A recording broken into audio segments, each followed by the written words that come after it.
Yogi Surisuwa! Por mais que a batalha de Dabura versus Mahoraga esteja frenética e fantástica, nós não podemos esquecer da série B. Maru versus Tsurugi ainda está rolando, ainda está acontecendo. E que baita jogão é esse da série B, né? O fato é que esses dois estão lutando ainda para manter a humanidade e os Simurianos em alta. Mas, meus amigos, se Yuji Itadori está prestes a interferir na batalha de Dabura versus o Mahoraga, será que Megumi Fushiguro pode interferir, parar a batalha de Maru versus ali o Tsurugi? Será que existe essa possibilidade? Da onde você tirou essa questão de que o próprio Megumi pode interferir, LP? É esse o ponto que eu vou abordar depois da vinheta.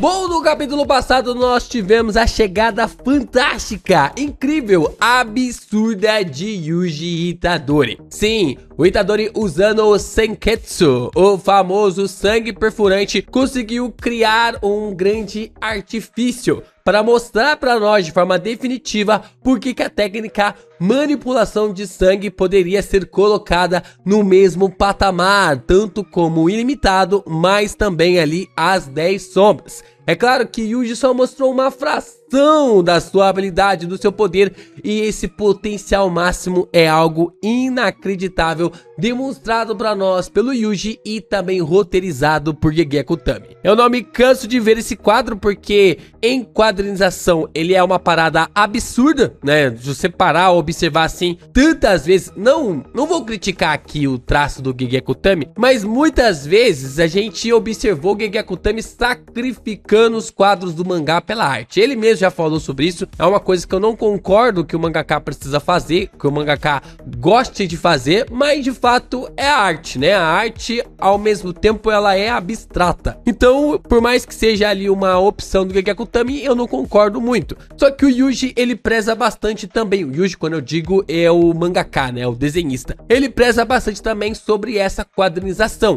E nós conseguimos ver o sangue perfurante saindo de um quadro e indo para os outros de uma forma muito boa, incrível. Vários vetores sendo conduzidos através dessa opção, dessa habilidade. Enquanto o Yuji, ele tinha apenas uma pequena gota, uma pequena bolinha de sangue, ele faz gerar vários artifícios ali deste ponto. Mas o que chama a atenção é com quem Yuji Itadori está falando. Nós trouxemos um vídeo ontem sobre este questionamento. Será que o Yuji está falando sozinho? Será que o Yuji está falando com o Sukuna? Pouco provável. Mas será que o Yuji está no telefone conversando com o Megumi? Ah, essa é uma possibilidade, visto que para duas batalhas precisa-se 2 oponentes para interferir nestes combates. Meus amigos, será que chegou a hora de ver Fushiguro Megumi em alta, de volta? Não sei. O que será que Gege Akutami vai aprontar aí nos próximos capítulos? Se você tá curioso, já deixa seu like, se inscreva aqui no canal. Vamos juntos chegar à nossa meta de 160 mil inscritos ainda este mês. E é claro que você ainda pode se tornar membro do canal, mandar o seu valeu e mandar o seu hypar. Faça parte aqui da nossa escola técnica, dos nossos membros, das pessoas que ajudam e contribuem com o canal do Geek Brasil. Você sabe, né? O valor ali, batendo tanto de valores acumulados quanto também de valores únicos, você pode contribuir com o canal com o valor aí de R$50. Continue ajudando a gente desta forma, desta maneira.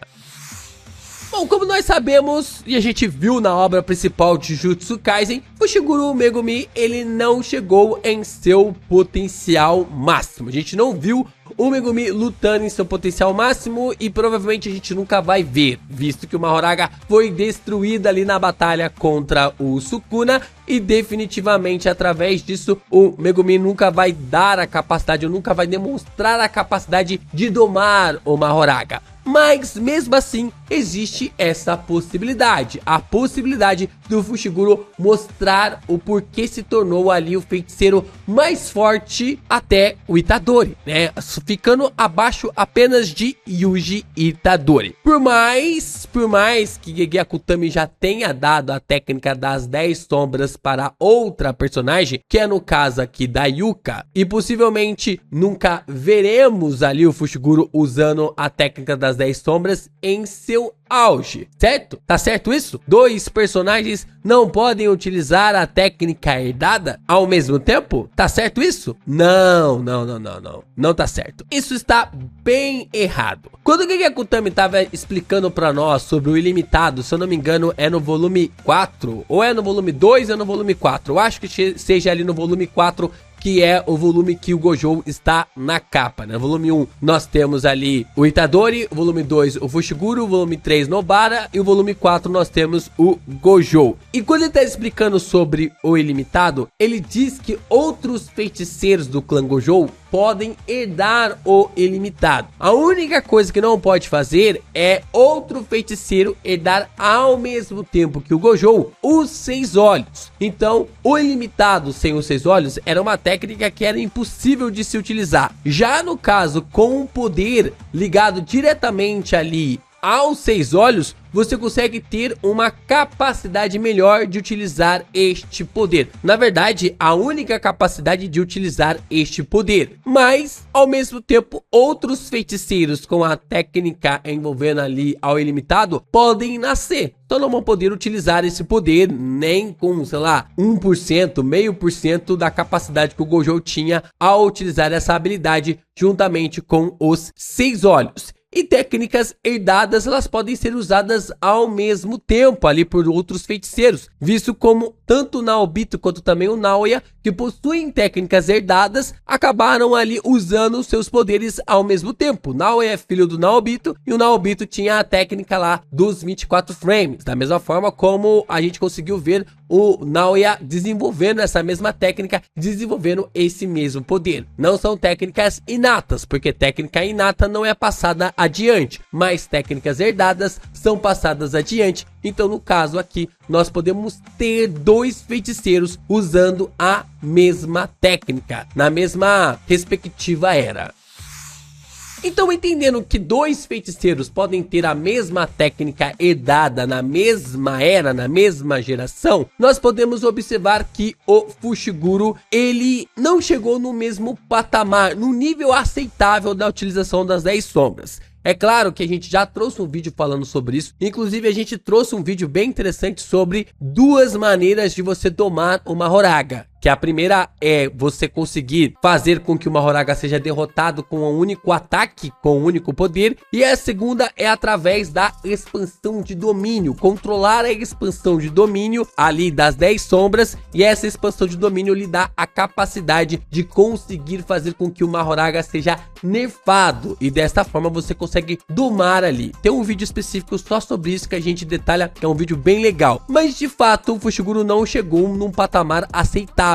Ele não ficou ali, sei lá, no top 10 dos personagens mais fortes de Jujutsu Kaisen. Fácil, o Fushiguro não está no top 10 dos personagens mais fortes, mas com certeza ele está no top 5 ou até mesmo top 3 dos personagens com maior potencial. E a gente consegue ver isso de uma forma muito grande na batalha contra o Reg, quando ele começa a demonstrar uma esperteza e uma vontade de vencer que o Gojo estava pedindo para ele ter. E a gente iria ver mais algo sobre isso, mas aí ele foi atrapalhado pelo Rei das Maldições. O Sukuna foi lá, tirou o dedo do Itadori, enfiou na garganta do Fushiguro e fez com que ele despertasse a sua consciência. E assim, a gente nunca poderia acompanhar a jornada total, o poder total do Fushiguro em uma batalha, em uma possível guerra ou um possível confronto. Então a conversa específica aqui que a gente comentou no vídeo de ontem, falando sobre quem são as pessoas que o Yuji pode estar conversando, a gente falou sobre os fetos amaldiçoados, falamos sobre o Sukuna, falamos sobre a Nobara. Inclusive a Nobara eu não acredito que seja ela por causa da base específica da personagem não saber onde o Itadori estava. Então como já teve essa revelação, pra mim não faz sentido a Nobara está tendo esse repeteco de plot, né? Tipo, agora o Yuji tá falando com ela. Pra mim não faz sentido. Mas, como a gente observa o Itadori conversando com o Fushiguro, a gente pode estar pensando em duas frentes diferentes. No fato de que o Itadori pode ter vindo primeiro para essa base para impedir com que os Simurianos e também ali os humanos acabem entrando num conflito simplesmente gigantesco. Então o Itadori sabia que os Simurianos estavam vindo para esse prédio, ele intervém ali no futuro confronto que ia gerar ali numa grande catástrofe e não ia ter como mais voltar atrás, mas se ele não faz isso, é claro que abre brecha também ali para o Mahoraga e o Dabura continuarem ali lutando cada vez mais. Então, de fato, o Itadori vem para impedir com que essa galera acabe ali se churrascando e depois ele vai atrás do Dabura versus o Mahoraga. Então o Yuji está indo atrás do Dabura versus Mahoraga. O Megumi estaria vindo ali para parar a batalha do Maru contra o Tsurugi.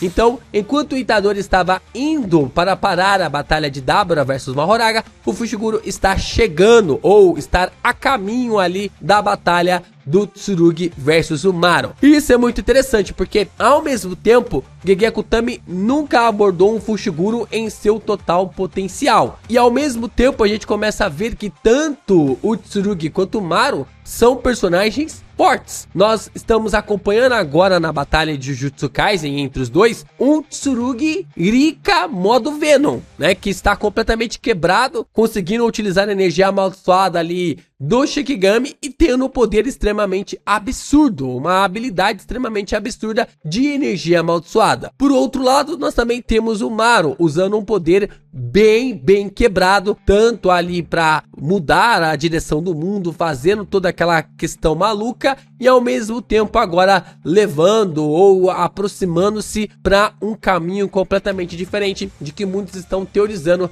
que o Maru já esteja utilizando a sua expansão de domínio ou algo equivalente da feitiçaria em relação, né, do Jujutsu relacionado ali ao mundo simuriano. Mas de fato, se Gege Akutami quiser usar o Tsurugi e o Maru para mostrar como o Fushiguro acabou se tornando extremamente forte ao longo desses últimos 68 anos, é bem possível que isso possa ocorrer. Então, meus amigos, ver o Fushiguro usando sua expansão de domínio no talo seria o mínimo para ver como ele se tornou bem poderoso, né? Essa é a expansão de domínio que provavelmente é uma expansão sem barreira. Ela não tem uma barreira e a gente, se for realmente observar que uma expansão de domínio sem barreira for confirmada mesmo para o Fushiguro, a gente vai observar que é algo inato. Uma expansão de domínio sem barreira pode ser apenas algo inato. Ela não é algo que o feiticeiro possa vir a desenvolver. É uma potência, uma habilidade que vem intrínseco ao próprio feiticeiro, como o Sukuna, como o Kenjaku e possivelmente também ali como o próprio Fushiguro. Isso é um potencial, é uma perspectiva que podemos ter aqui para o personagem, fora que ainda existe ali a ideia de que o Fushiguro pode ter sido afetado pelas habilidades do Sukuna, que a energia amaldiçoada do Sukuna pode ter feito alguma coisa para o personagem da mesma forma como aconteceu com o Itadori. Tudo bem que tem aquela característica do Yuji ter ficado diferente depois do próprio Sukuna ter transformado o seu dedo em objeto amaldiçoado e transferido ali para o Fushiguro, mas ainda assim eu acredito que o Sukuna pode ter meio que retardado o envelhecimento do Fushiguro, em alguma questão, em alguma possibilidade, visto as transformações, as inúmeras transformações que o Fushiguro acabou passando quando o Sukuna estava controlando o seu corpo. E vocês, o que vocês acham? Acreditam que o Fushiguro ainda está vivo? Ele ainda vai reagir neste combate? Eu acho que seria interessante ver ele ali lutando e impedindo do Tsurugi e também do Maru de se churrascarem. Deixa aqui nos comentários pra gente falar e dialogar ainda mais sobre esses conteúdos maravilhosos de Jujutsu Kaisen Módulo.